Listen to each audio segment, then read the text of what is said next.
Study IQ IAS, आपका selection हमारा mission. दोस्तों, हमारा साल 2026 आधा बीत चुका है और अभी 6 महीनों में एक नया साल यानी कि 2027 आने वाला है। और इसके साथ ही आ जाएगा एक ऐसा डेटा जो भारतीय राजनीति, इंटरनल सिक्योरिटी और फ्यूचर पॉलिसीज तीनों में एक काफी बड़ा बुझार ला सकता है। मैं बात कर रहा हूं अपकमिंग सेंसस की। लेकिन इस सेंसस से ठीक पहले इस साल मई 2026 में सरकार ने एक ऐसी चाल चली है, एक ऐसा मूव किया है जिसने पूरे पॉलिटिकल लैंडस्केप में एक हलचल सी मचा दी है। भारत सरकार ने एक high level committee on demographic changes को बनाया है। ये एक ऐसी कमिटी है जो औपचारिक रूप से यानी कि फॉर्मली ये इन्वेस्टिगेट करेगी कि देश के अलग अलग हिस्सों में अचानक से आबादी का पैटर्न आखिर क्यों बदल रहा है। नमस्कार दोस्तों, मैं हूं Chandan Sharma, director academics and senior faculty of history and current affairs. और आज हम ये सिर्फ न्यूज हेडलाइंस नहीं पढ़ेंगे, ये आपको न्यूज़पेपर्स में भी मिल जाती है, बल्कि हम इस इंटरनल सिक्योरिटी की इस मूव के पीछे का असली खेल समझने की कोशिश करेंगे। And we will try to understand कि आखिर इस कमिटी की जरूरत ही क्यों पड़ी, सरकार की इसके पीछे मंशा क्या है, और क्या सच में हमारी डेमोग्राफी खतरे में है, या फिर ये आने वाले इलेक्शंस के लिए एक प्रोबेबली नया वेपन है। तो चलिए इस पूरे के पूरे कॉम्प्लेक्स इशू की एक एक लेयर को धीरे धीरे अनपील करते हैं और पूरे मुद्दे को होलिस्टिकली समझने की कोशिश करते हैं। तो यहां पर सबसे पहला सवाल उठता है कि why do we even want to check demography, कि आखिर रीजन क्या है डेमोग्राफी चेक करने का, सरकार ने ऑफिशियल रीजन क्या दी है। तो देखिए, किसी भी देश की इंटरनल सिक्योरिटी उसकी बॉर्डर्स और उसकी डेमोग्राफी पर डिपेंड करती है। होम मिनिस्ट्री का क्लियर स्टैंड है कि पिछले कुछ दशकों में बॉर्डर एरियाज और स्पेसिफिक अर्बन क्लस्टर्स में एक अननेचुरल पॉपुलेशन ग्रोथ देखने को मिला है।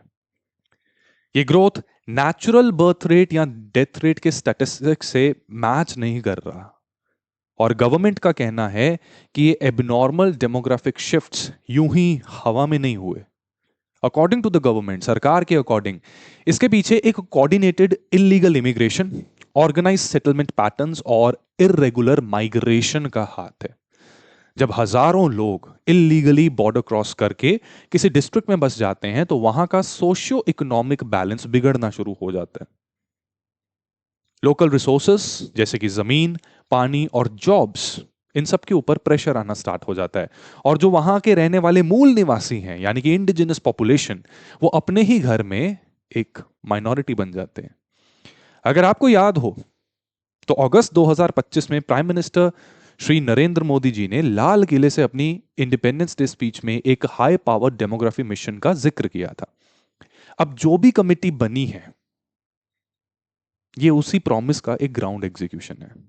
सरकार का तर्क एकदम सीधा है कि एग्जिस्टिंग इंस्टीट्यूशंस और लोकल एडमिनिस्ट्रेशन डेमोग्राफिक चेंज को कैलकुलेट करने के मैसिव चैलेंज को हैंडल करने में फेल हो चुके हैं। इसलिए उनका कहना है कि हमें एक साइंटिफिक डेटा ड्रिवन अप्रोच चाहिए ताकि हम इस डेमोग्राफिक इन्वेजन को समझकर और इसको रोकने के लिए हम कुछ स्ट्रिक्ट पॉलिसीज बना सकें।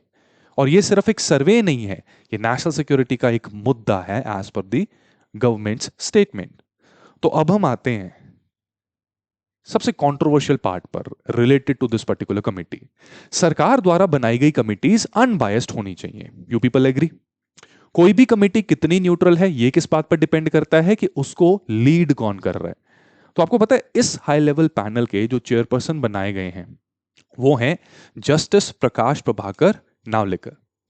जस्टिस साहब 83 साल की उम्र के एक रिटायर्ड सुप्रीम कोर्ट जज हैं। अब टेक्निकली एक रिटायर्ड सुप्रीम कोर्ट जज से ज्यादा क्रेडिबल कौन हो सकता है, राइट? लेकिन क्रिटिक्स यहां एक पैटर्न पॉइंट आउट कर रहे हैं। जस्टिस नावलेकर सुप्रीम कोर्ट से रिटायर होने के बाद सन 2009 से लेकर सन 2016 तक मध्य प्रदेश के लोकायुक्त रहे हैं, और उस वक्त एमपी में शिवराज सिंह चौहान के अंडर बीजेपी की सरकार थी, और इनका लंबा टेन्योर काफी सक्सेसफुल भी रहा। तो इस कनेक्शन को लेकर ऑपोजिशन और सिविल सोसाइटी के एक सेक्शन में चर्चा है कि ये अपॉइंटमेंट पूरी तरह से अनबायस्ड नहीं है, it is not completely apolitical. हालांकि इनका लीगल स्टेचर बहुत बड़ा है। इन्होंने 2001 पार्लियामेंट अटैक के कॉन्विक्ट अफजल गुरु के केसेस जैसे कई क्रिटिकल बेंचेस पर काम किया है। लेकिन पॉलिटिक्स में दोस्तों ऑप्टिक्स मैटर करती हैं, और इस ऑप्टिक्स को और भी ज्यादा हवा मिली है श्री होम मिनिस्टर हमारे अमित शाह जी के स्टेटमेंट्स और इनके ट्वीट से, राइट, ये ट्वीट जो मैंने आपको दिखाया था। तो हाल ही में मिनिस्टर साहब ने क्लियरली इशारा किया है कि इलीगल इन्फिल्ट्रेशन नेशनल थ्रेट बन चुका है जो इंडिया के सोशल फैब्रिक और सॉवरेनिटी को चैलेंज कर रहा है। उनके स्टेटमेंट्स को अगर आप केयरफुली एनालाइज करेंगे तो वो इस डेमोग्राफिक चेंज को सिर्फ इकोनॉमिक प्रॉब्लम नहीं बल्कि एक सिविलाइजेशनल और सिक्योरिटी थ्रेट मानते हैं। यही वजह है कि इस कमेटी की नीयत पर सवाल उठाए जा रहे हैं और क्रिटिक्स का मानना है कि इलीगल इमिग्रेशन और डिफरेंट फर्टिलिटी रेट्स खास करके माइनॉरिटीज और बांग्लादेशी माइग्रेंट्स के कॉन्टेक्स्ट में हमेशा से रूलिंग आइडियोलॉजी आरएसएस बीजेपी का एक कोर पॉलिटिकल मुद्दा भी रहा है। तो क्या यह कमिटी उस पॉलिटिकल नैरेटिव को एक ऑफिशियल और लीगल फ्रेमवर्क देने का तरीका है? क्या यह सच में न्यूट्रल फैक्ट फाइंडिंग मिशन है या पहले से तय किए गए एक कंक्लूजन को जस्टिफाई करने की कोशिश है? इसलिए अब मैं आपको इस कमेटी के मैंडेट की उन हिडन डिटेल्स की तरफ ले जाता हूं जो न्यूज चैनल्स में कहीं ना कहीं दब जाते हैं या न्यूज चैनल्स मिस कर देते हैं। अगर आप होम मिनिस्ट्री का ऑर्डर ध्यान से पढ़ेंगे तो उसमें एक लाइन है जो सबसे ज्यादा अलार्मिंग है। इस कमेटी को टास्क दिया गया है to study structural population changes at the level of religious और सोशल कम्युनिटीज। दोस्तों ये एक काफी बड़ा स्टेटमेंट है। इसका मतलब है कि सरकार सिर्फ ओवरऑल नंबर्स नहीं देख रही, सरकार स्पेसिफिकली ये चेक करना चाहती है कि किस पर्टिकुलर ब्लॉक में, डिस्ट्रिक्ट में या स्टेट में किस रिलीजन या किस कम्युनिटी की आबादी एबनॉर्मली बढ़ रही है। यह सीधे तौर पर प्रोफाइलिंग और पोलराइज्ड डिबेट्स को ट्रिगर करता है। इसके अलावा इस कमेटी का एक और बड़ा टास्क है कि एक परमानेंट डेपोटेशन फ्रेमवर्क तैयार करना, यानी कि इलीगल इमिग्रेंट्स को आइडेंटिफाई करने, उन्हें डिटेंशन सेंटर्स में रखने और उन्हें वापस उनके देश भेजने का एक स्ट्रीमलाइंड लीगली बैक्ड सिस्टम बनाना। आपको याद है असम का एनआरसी यानी कि नेशनल रजिस्टर ऑफ सिटीजन्स और CAE that is citizenship amendment act, इनके प्रोटेस्ट आपको याद ही होंगे। वो आग अभी पूरी तरह ठंडी भी नहीं हुई है और ये कमेटी उसी डायरेक्शन में एक नेशनल लेवल फ्रेमवर्क बनाने की बात कर रही है। एक ऐसा इंस्टीट्यूशनल मैकेनिज्म जो प्रैक्टिकली हर सस्पेक्ट सिटीजन को स्कैनर के अंडर ला सकता है। और सबसे क्रूशियल पॉइंट है इसकी टाइमिंग। इस कमेटी को अपनी रिपोर्ट मई 2027 तक सबमिट करनी है और 2027 में ही भारत का लॉन्ग पेंडिंग ऑफिशियल सेंसस भी स्टार्ट होने वाला है। ये एक कोइंसिडेंस नहीं हो सकता। जो डाटा ये कमेटी कलेक्ट करेगी वो अपकमिंग सेंसस के जो क्वेश्चनर्स हैं, जो NPR that is national population register, उसकी अपडेटिंग और आगे चलकर शायद 2028-29 का जो डीलिमिटेशन एक्सरसाइज है जिसमें लोकसभा सीट्स रीएडजस्ट होंगी, इन सब के लिए एक फाउंडेशनल बेस बनेगा ये डाटा। यानी कि असर सिर्फ बॉर्डर्स पर नहीं होगा, इसका असर पार्लियामेंट के अंदर किस स्टेट की कितनी पावर होगी उस पर भी पड़ सकता है। लेकिन यहां पर कहानी खत्म नहीं होती। The story does not and here. जब ये रिपोर्ट बाहर आएगी और जब टाइम बाउंड डेपोटेशन की बात फॉर्मली शुरू होगी तो सेंटर और non BJP ruled states like Kerala and Punjab, इनके बीच क्या कॉन्स्टिट्यूशनल क्राइसिस नहीं खड़ा होगा? एंड मोस्ट इंपॉर्टेंटली एक आम हिंदुस्तानी की लाइफ, उसके डॉक्यूमेंट्स और उसके बेसिक राइट्स के ऊपर इस डेमोग्राफिक चेक का क्या प्रैक्टिकल असर पड़ने वाला है? So let us try to understand that. इसको डिस्कस करते हैं एक बार। देखो, भारत एक फेडरल स्ट्रक्चर है। सिटीजनशिप और international borders we people know कि ये सेंटर यानी कि केंद्र सरकार के अंडर आते हैं, लेकिन लॉ एंड ऑर्डर और पुलिस स्टेट सब्जेक्ट्स हैं। तो आप जरा सोचिए कि अगर सेंटर की ये कमेटी वेस्ट बंगाल, केरला या पंजाब जैसे स्टेट्स में इलीगल इमिग्रेंट्स को डिटेन करने का एक एग्रेसिव प्लान बनाती है, तो क्या इन राज्यों की स्टेट गवर्नमेंट्स अपनी पुलिस को कोऑपरेट करने देंगी क्या? सोचने की बात है ना? और सोचने पर पता लगता है कि ऐसा शायद मुश्किल है। हम पहले ही देख चुके हैं कि जब मिनिस्ट्री ऑफ होम अफेयर्स ने बीएसएफ का ज्यूरिसडिक्शन बॉर्डर से 50 किलोमीटर अंदर तक बढ़ाया था तो पंजाब और वेस्ट बंगाल ने इसका कितना तगड़ा विरोध किया था। ममता बनर्जी और पिनरई विजयन इन जैसे लीडर्स पहले ही सीएए और एनआरसी के खिलाफ पब्लिकली रेजोल्यूशंस पास कर चुके हैं।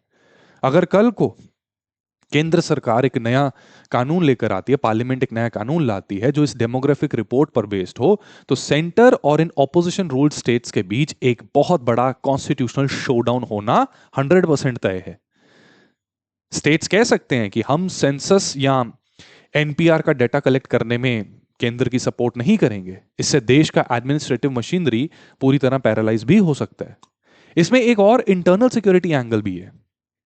आपको पता है पंजाब और जम्मू एंड कश्मीर जैसे जो सेंसिटिव बॉर्डर एरियाज में जहां पहले से ही cross border smuggling, drone dropping और रेडिकलाइजेशन के काफी सारे इश्यूज हैं, वहां डेमोग्राफिक शिफ्ट्स एक इमीडिएट सिक्योरिटी थ्रेट बन जाते हैं। लेकिन जब आप इस प्रॉब्लम को नेशनल लेवल पर एक ही ब्रश से पेंट करने की कोशिश करते हो, तो पॉलिटिकल फ्रिक्शन इंटरनल सिक्योरिटी के सॉल्यूशंस को ओवरशैडो कर देती है, राइट? आपको स्टेट स्पेसिफिक क्रिटिकल इश्यूज को भी देखना पड़ेगा। और अब थोड़ा मैक्रो पॉलिटिक्स से बाहर आकर जरा सोचते हैं कि इस सब का आप पर, मुझ पर और देश के आम नागरिक के ऊपर क्या असर पड़ेगा। सरकार का लॉजिक देखो सॉलिड लगता है कि इलीगल इन्फिल्ट्रेटर्स को बाहर निकालो, हर देश यही करते हैं। लेकिन सवाल यह है कि आबादी की इस भीड़ में आप आइडेंटिटी कैसे एस्टैब्लिश करेंगे? कौन इंडिजिनस या कौन मूल निवासी है और कौन इलीगल माइग्रेंट है, इसका एक ही तरीका है और वो है documents, legacy papers. Assam NRC का ये जो ट्रेलर था, ये देश देख चुका है। एक प्रोसेस जो इलीगल इमिग्रेंट्स को ढूंढने के लिए शुरू हुआ था, उसने लाखों जेन्युइन और गरीब सिटीजन्स को डॉक्यूमेंट्स की एक ऐसी आग में झोंक दिया जहां उन्हें अपनी ही मिट्टी का सबूत देना पड़ गया। फ्लड्स में जिनके डॉक्यूमेंट्स बह गए, या इलिटरेट ट्राइब्स जिनके पास बर्थ सर्टिफिकेट्स नहीं थे, उन्हें फॉरेनर्स ट्रिब्यूनल्स के चक्कर लगाने पड़ते थे। अगर कल को रिलीजियस और सोशल कम्युनिटी डेमोग्राफिक चेंजेस को ठीक करने के नाम पर नेशनल लेवल पर कोई ऐसी एक्सरसाइज होती है, तो सबसे ज्यादा सफर करेगा कौन? वो करेगा देश का मार्जिनल तबका, गरीब, किसान, मजदूर एंड सो ऑन। जो जेन्युइन सिटीजन्स हैं, उनके अंदर एक पैनिक क्रिएट होगा।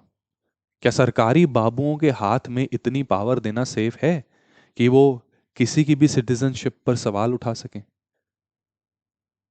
क्रिटिक्स का सबसे बड़ा डर यही है कि इलीगल इमिग्रेंट्स को पकड़ने के चक्कर में माइनॉरिटीज और गवर्नमेंट के क्रिटिक्स को हैरास करने का एक इंस्टीट्यूशनल टूल बनाया जा रहा है।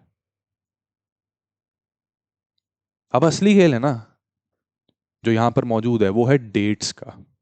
ठीक है, the real trick lies in the dates. इस कमिटी को अपनी रिपोर्ट मई 2027 तक देनी है। इंडिया का अगला ऑफिशियल सेंसस जो नॉर्मली 2021 में होना था और बार बार डिले हुआ है, अब फाइनली 2027 में एक्सपेक्टेड है। और इन सब के बाद आएगा डीलिमिटेशन, यानी लोकसभा और विधानसभा की सीट्स का रीएडजस्टमेंट। अगर डेमोग्राफी चेंज हुई है तो पॉलिटिकल पावर भी शिफ्ट होगी।